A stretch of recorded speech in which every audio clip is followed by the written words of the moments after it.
Drama की शुरुआत में हमारे ड्रामे के हैंडसम मेन लीड हान यूचेन को दिखाते हैं, जिसे फीमेल लीड ये वान ने बांधा हुआ था और वो जानता ही नहीं है कि उसे किसने किडनैप किया है। वो जोर से चिल्लाने लगता है, तुम कौन हो? मुझे छोड़ दो, मुझे मत बांधो। लेकिन ये वान उसे चुप रहने के लिए कहती है, चुप रहो। और फिर अचानक से वो हान यूचेन को किस कर लेती है। अब दोनों की फीलिंग्स जाग जाती है और दोनों खुद को रोक ही नहीं पाते और फिर रोमांस करते हुए इंटीमेट हो जाते हैं। नेक्स्ट डे अब दोनों उठते हैं और ये वान अपने कपड़े पहन रही होती है। ये वान हान यूचेन की तरफ देखते हुए कहती है, तुम 6 दिन तक यहीं पर रहोगे? हान यूचेन गुस्सा हो जाता है, क्यों, ऐसा क्या हो जाएगा 6 दिन में? लेकिन 6 दिन की बात सुनकर ये वान थोड़ी इमोशनल हो जाती है। वो अंदर ही अंदर सोचने लगती है, क्योंकि मेरे पास जिंदा रहने के सिर्फ 6 दिन ही बचे हैं, उसके बाद मैं मरने वाली हूं। फिर ये वान हॉस्पिटल जाती है तो उसे ये बात फाइनल कंफर्म हो जाती है कि उसके पास जीने के लिए सच में बस कुछ ही दिन बचे हैं। वो हल्का सा मुस्कुराते हुए सोचती है, मुझे फर्क नहीं पड़ता अगर मैं मरने वाली हूं, कम से कम अपने आखिरी दिन मैं अपने क्रश के साथ तो गुजार रही हूं। लेकिन जब ये वान घर वापस आती है तो वो देखती है कि हान यूचेन उस बेड पर है ही नहीं। वो डर जाती है कि कहीं वो भाग तो नहीं गया। लेकिन तभी पीछे से हान यूचेन आ जाता है और आखिरकार अब वो ये वान का फेस देख लेता है और उसे पहचान लेता है और कहता है, ओ अच्छा, तो मुझे किडनैप करने वाली तुम थी। थोड़ी घबराहट के साथ ये वान उसे पानी पीने के लिए देती है और फिर उदास होकर अपनी स्टोरी बताने लगती है, मैं कुछ दिनों बाद मरने वाली हूं और तुम मेरे क्रश हो, इसलिए मैं अपनी लाइफ के आखिरी दिन तुम्हारे साथ गुजारना चाहती हूं। लेकिन हान यूचेन गुस्से में आ जाता है और कहता है, मेरे पास तुम्हारी बकवास के लिए टाइम नहीं है। वो वहां से जाने ही वाला होता है, लेकिन तभी उसे चक्कर आने लगते हैं और तब पता चलता है कि ये वान ने पानी में ड्रग्स मिलाया था। हान यूचेन बेहोश हो जाता है और उसकी उसी हालत का फायदा उठाकर ये वान एक बार फिर उसे धीरे से किस करने लगती है। फिर अगले दिन जब हान यूचेन उठता है तो वो तुरंत जाने की जिद करने लगता है। वो कहता है, मुझे यहां से अभी जाना है। तभी ये वान कहती है, नहीं, इतनी आसानी से तुम नहीं जाओगे, और अगर तुम जाना ही चाहते हो तो मेरे साथ मर जाओ। फिर थोड़ी देर रुककर और सैड होकर वो कहती है, मेरे मरने के बाद तुम मेरी बनाई इस सुंदर पेंटिंग को जला देना। हान यूचेन हैरान होकर पूछता है, क्यों, सिर्फ मैं ही क्यों जलाऊं? ये वान बहुत सैड हो जाती है। वो कहती है, क्योंकि मैं पिछले 7 साल से तुमसे पागलों की तरह प्यार करती थी, इसलिए चाहती हूं कि तुम ही इसे जलाओ। ये सुनकर हान यूचेन एक पल के लिए चुप हो जाता है, लेकिन फिर वो जिद करने लगता है, मुझे वॉशरूम जाना है, मुझे वहां ले चलो। ये वान के मन में डाउट आता है कहीं ये भाग ना जाए, लेकिन फिर एक किस के बदले वो हान यूचेन को वॉशरूम जाने देती है। काफी देर तक ये वान बाहर खड़ी उसका इंतजार करती रहती है, लेकिन हान यूचेन अब तक बाहर नहीं आता। घबराकर वो चेक करने जाती है और देखती है कि अंदर तो हान यूचेन है ही नहीं। तभी अचानक हान यूचेन उसके बिल्कुल पीछे आकर खड़ा हो जाता है और इससे पहले कि ये वान कुछ समझ पाए वो उसे बेहोश कर देता है। कुछ टाइम बाद जब ये वान को होश आता है तो वो धीरे धीरे आंखें खोलती है और सबसे पहले यही सोचती है, शायद हान यूचेन मुझे छोड़कर चला गया। लेकिन तभी बाहर से हान यूचेन की आवाज आती है, खाना खा लो। ये वान ये सुनकर हैरान रह जाती है। वो कहती है, तुम अभी भी यहां हो, तुम अब तक क्यों नहीं भागे? हान यूचेन थोड़ा सीरियस होकर फिर पूछता है, क्या तुम सच में मरने वाली हो? ये वान हल्की सी स्माइल के साथ कहती है, क्यों, अब क्या तुम्हें मुझ पर दया आ रही है? फिर वो एक रिपोर्ट उसकी तरफ फेंकती है, देख लो, मेरे पास अब बस कुछ ही दिन बचे हैं और मैंने दवाइयां लेना भी बंद कर दिया है। थोड़ी देर चुप रहने के बाद वो कहती है, तो क्या तुम इन कुछ दिनों के लिए मुझसे प्यार करने का नाटक कर सकते हो? मुझे फर्क नहीं पड़ता अगर ये सब नौटंकी होगा, लेकिन क्या तुम मेरी ये आखिरी ख्वाहिश पूरी करोगे? हान यूचेन एकदम चुप हो जाता है और वो थोड़ा सा भोंदू सा है और जल्दी इमोशनल हो जाता है।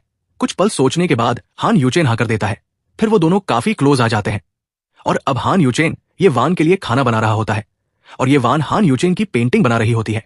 ये वान कहती है, काश हम दोनों हमेशा साथ रहते, ये कितना अच्छा होता। हान यूचेन कहता है, कोई बात नहीं, तुम इतनी जल्दी नहीं मरोगी, मैं तुम्हारे लिए वर्ल्ड का बेस्ट डॉक्टर अरेंज करूंगा। फिर हान यूचेन ये वान को किस करने लगता है। ये वान तो हैरान हो जाती है और कहती है, तुमने मुझे ऐसे कैसे किस कर लिया? कहीं तुम मुझसे प्यार तो नहीं करने लगे ना? हान यूचेन ये वान को कुछ नहीं कहता और उसकी बात को इग्नोर कर देता है। लेकिन फिर जब हान यूचेन अगले दिन सोकर उठता है तो वो शॉक हो जाता है, क्योंकि वहां पर ना अब ये वान थी और ना ही उसकी बनाई हुई पेंटिंग। ये वान बिना हान यूचेन को बताए कहीं चली जाती है और ये वान अब जिंदा भी है या नहीं इसका भी उसे पता नहीं चलता। फिर हान यूचेन अपनी लाइफ में बिजी हो जाता है और फिर 7 साल बाद एक एग्जीबिशन हो रहा था और वहां पर वही पेंटिंग सेल हो रही थी जो ये वान ने हान यूचेन की बनाई थी।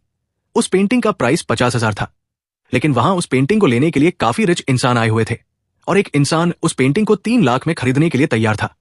लेकिन वो पेंटिंग तो ये वान के काफी करीब थी, तो वो पेंटिंग इतनी आसानी से कहां ही बिकने वाली थी। तभी वहां पर हान यूचेन की एंट्री हो जाती है और हान यूचेन कुछ ज्यादा ही अमीर है और वो उस पेंटिंग को पूरे 50 लाख में खरीद लेता है।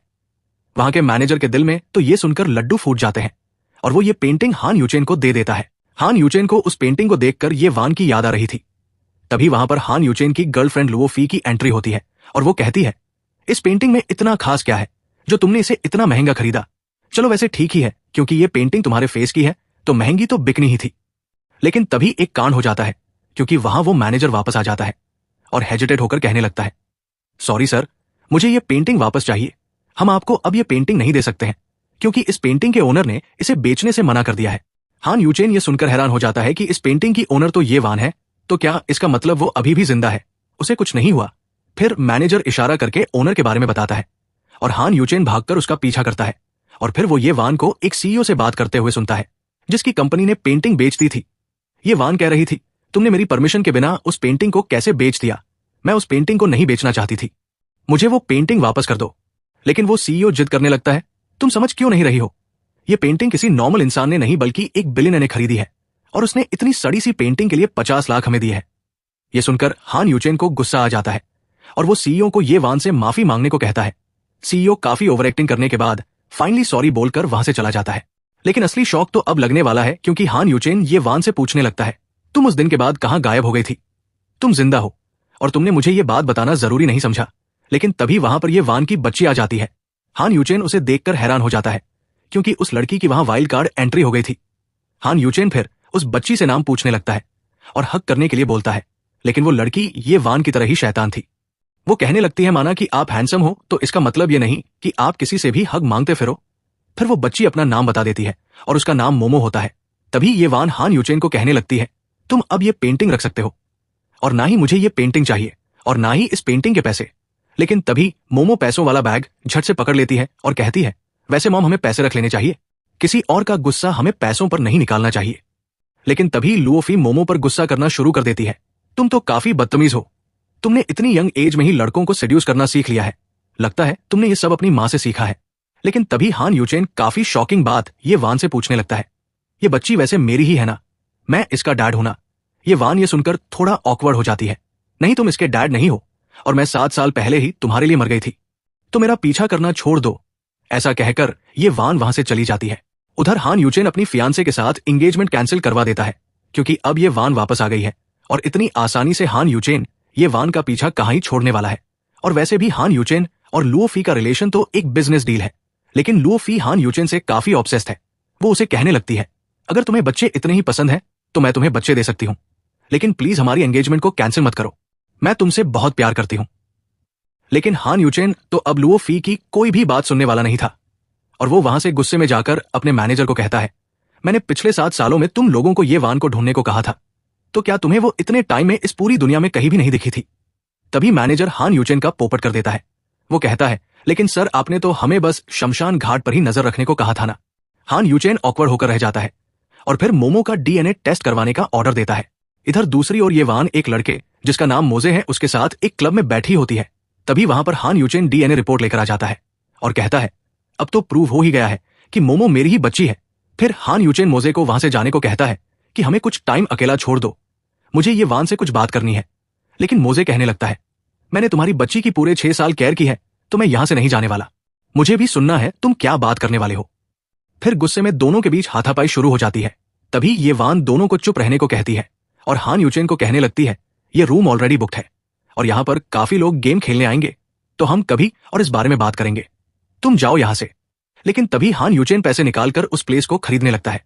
लेकिन ये वान भी काफी जिद्दी है, वो पैसों को डस्टबिन में फेंक देती है और कहती है, मैंने कहा ना हम कभी और इस बारे में बात करेंगे, तो समझो अब। और फिर ये वान वहां से चली जाती है। अब अगले दिन जब ये वान क्लब जाती है तो वहां पर हान यूचेन की एक्स गर्लफ्रेंड लुओफी कुछ गुंडों के साथ चाल चलकर ये वान से बदला लेने के बारे में सोचती है।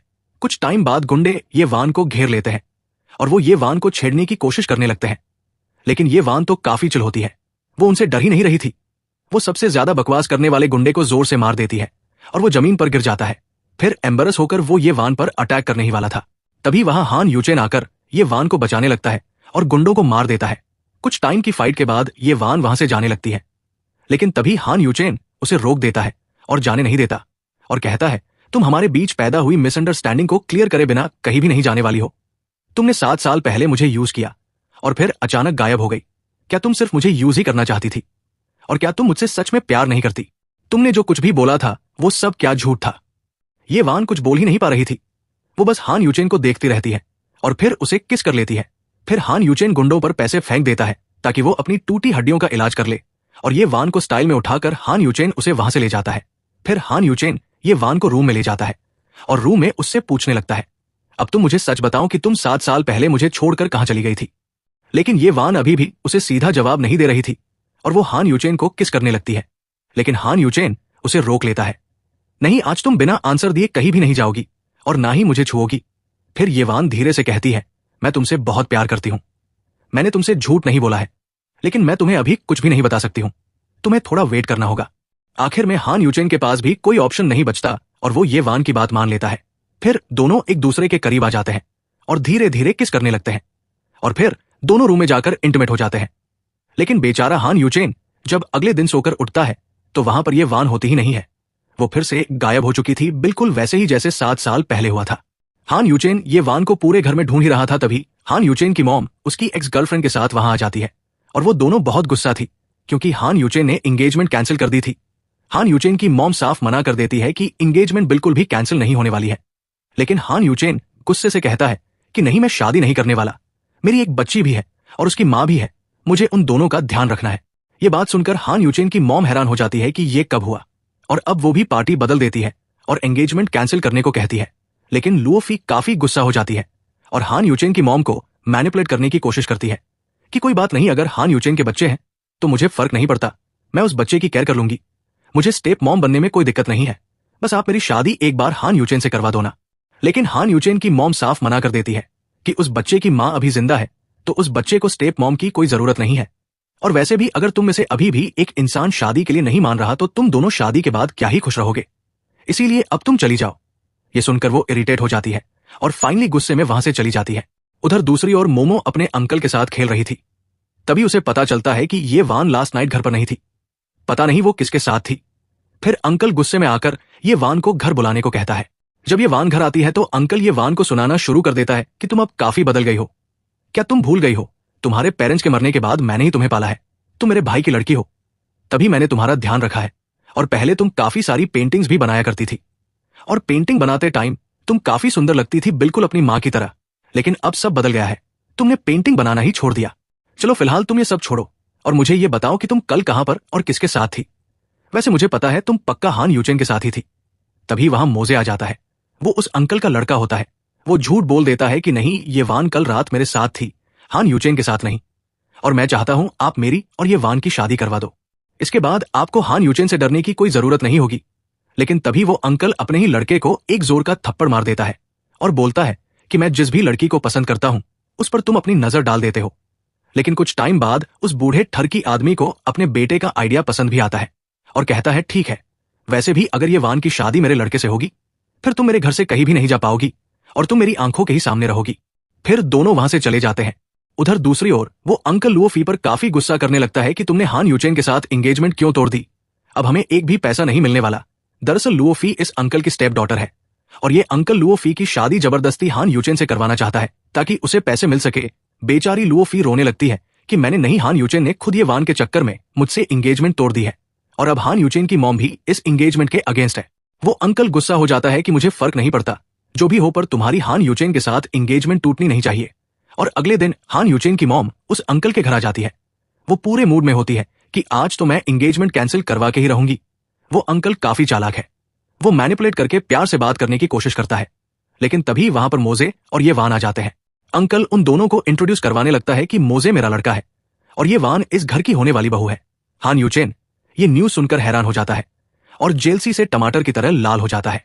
तभी हान यूचेन की मॉम उस अंकल से कहती है कि मुझे आपसे अकेले में कुछ बात करनी है, तो सभी बच्चे यहां से बाहर चले जाओ।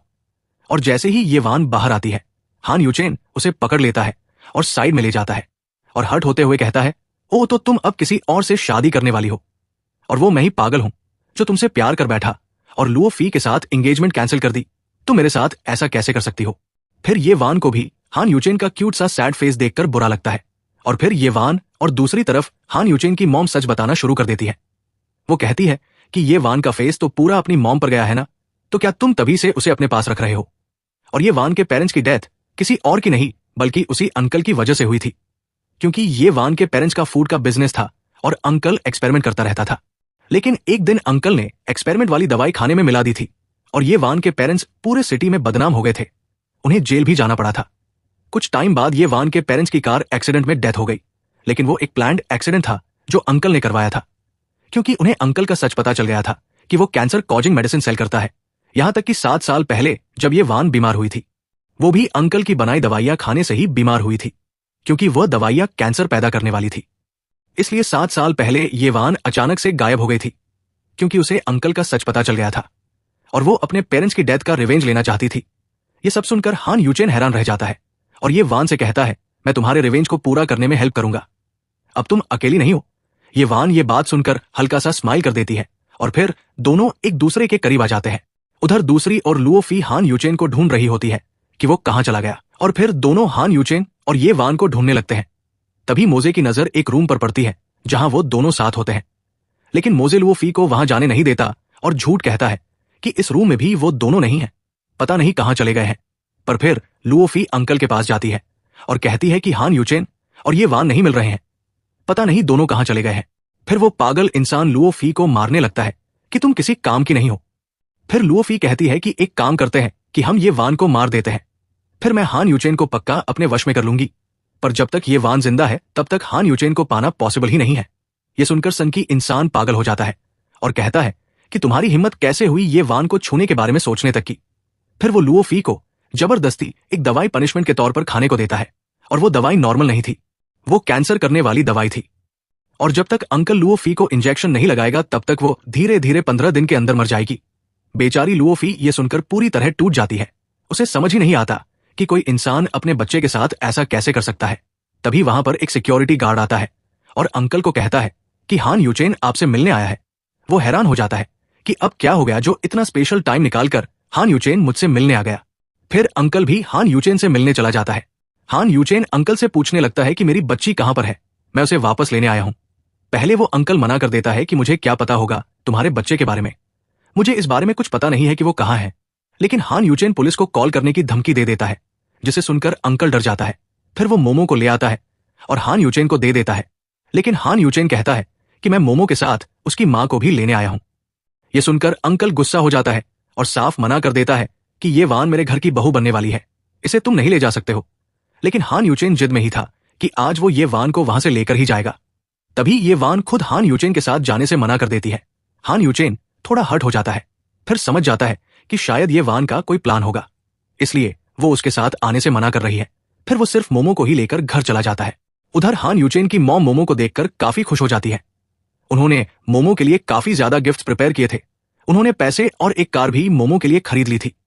लेकिन मोमो मना कर देती है कि नहीं, मेरी मॉम ने मुझे 18 साल से पहले कार चलाने से मना किया है। फिर हान यूचेन की मॉम सोच में ही पड़ जाती है, ओनो वैसे ये सही बात बोल रही है, चलो कोई बात नहीं, अगर ये कार नहीं चला सकती है तो फिर मुझे मोमो को एक प्लेन गिफ्ट करना चाहिए। तभी हान यूचेन की मॉम को याद आ जाता है कि इसकी मां कहां पर है, वो मोमो के साथ क्यों नहीं आई। फिर हान यूचेन अपनी मॉम को बताने लगता है कि वो उस दिन जो लड़की मोजे के साथ थी उसकी फियांसे वही मोमो की मॉम है। ये सुनकर हान यूचेन की मॉम हैरान हो जाती है। और उधर आज ये वान और मोजे की शादी होने वाली थी, लेकिन सबसे ज्यादा खुश ये वान के अंकल थे, क्योंकि अब ये वान फैमिली का हिस्सा जो बनने वाली थी। वहां अब सारे गेस्ट्स मौजूद थे और सब एक्साइटेड थे। तभी वहां पर हमारी ब्यूटीफुल ब्राइड आ जाती है। वो बहुत सुंदर लग रही थी, लेकिन अंकल हफ्सी तरीके से ये वान को देखने लगता है और उसके पास जाता है और तारीफ करने लगता है, वाह तुम आज बहुत सुंदर लग रही हो। लेकिन तभी पता चलता है कि दूल्हा मोजे गायब है, वो पता नहीं कहां चला गया। ऊपर से अब शादी का मुहूर्त भी निकलने वाला था। लेकिन तभी वो बूढ़ा अंकल कहने लगता है कि पता नहीं मेरा बेटा अपनी शादी के दिन कहां गायब हो गया है, अब मुझे ही तुमसे शादी करनी पड़ेगी। अंकल को दूल्हे की जगह देखकर वहां आए सभी लोग शॉक हो जाते हैं कि ये क्या हो रहा है, क्या ये बूढ़ा इंसान सटक गया है, ये दादू बनने की उम्र में सैया क्यों बन रहा है। उधर अंकल पंडित जी के कहने पर हाँ कर देता है कि मैं ये वान से शादी करने के लिए तैयार हूं। अब ये वान के आंसर देने की टर्न थी कि क्या वो शादी करने के लिए तैयार थी। लेकिन तभी वहां हमारे हैंडसम हान यूचेन की एंट्री हो जाती है और वो कहता है, लेकिन ये वान तुमसे शादी करने के लिए तैयार नहीं है क्योंकि ये मेरी वाइफ है। लेकिन वो बूढ़ा आदमी पूरा ही सटक गया था। वो ये वान को अपनी फैमिली का हिस्सा बनाने के लिए किसी भी हद तक गुजर सकता था। तभी वहां पर लुओ फी और मोजे आ जाते हैं और सबके सामने अपने ही डैड का भांडा फोड़ देते हैं। और तभी वहां पर हान यूचेन की मॉम भी आ जाती है और पूरे प्रूफ के साथ अंकल का सच सभी लोगों के सामने आ जाता है। कि कैसे उसने इलीगल ड्रग्स बेचकर लोगों को मारा है, यहां तक कि उसने अपनी ही लड़की लुओ फी को भी मारने की कोशिश की थी। ये सब सुनकर लोग हैरान हो जाते हैं कि शक्ल से शरीफ लगता है लेकिन काम पूरा शैतान वाला कर रहा है। अपनी इतनी बुराई सुनकर अब वो पूरा पागल हो जाता है क्योंकि उसका पूरा करियर अब खत्म हो गया था। तभी वहां पर पुलिस आ जाती है और उसे जेल में डालने के लिए ले जाती है। फिर मोजे और लुओ फी दोनों ही हान यूचेन और ये वान का पीछा करना छोड़ देते हैं क्योंकि वो सिर्फ अपने डैड के डर से ही उन दोनों के पीछे पड़े हुए थे। फिर हान यूचेन और ये वान हैप्पी होकर वहां से चले जाते हैं और दोनों मस्त हनीमून मनाने चले जाते हैं। और इस टाइम हान यूचेन काफी खुश था क्योंकि ये वान वहीं पर सोई हुई थी और ना ही अब वो कहीं भागी थी। फिर दोनों ब्रेकफास्ट कर रहे होते हैं, तभी ये वान को वोमिट आती है और वो वहां से चली जाती है। और फिर एक गुड न्यूज मिल जाती है कि ये वान प्रेग्नेंट है और यहीं पर इस ड्रामे की हैप्पी एंडिंग हो जाती है। आपको ये ड्रामा कैसा लगा कमेंट करके जरूर बताएं।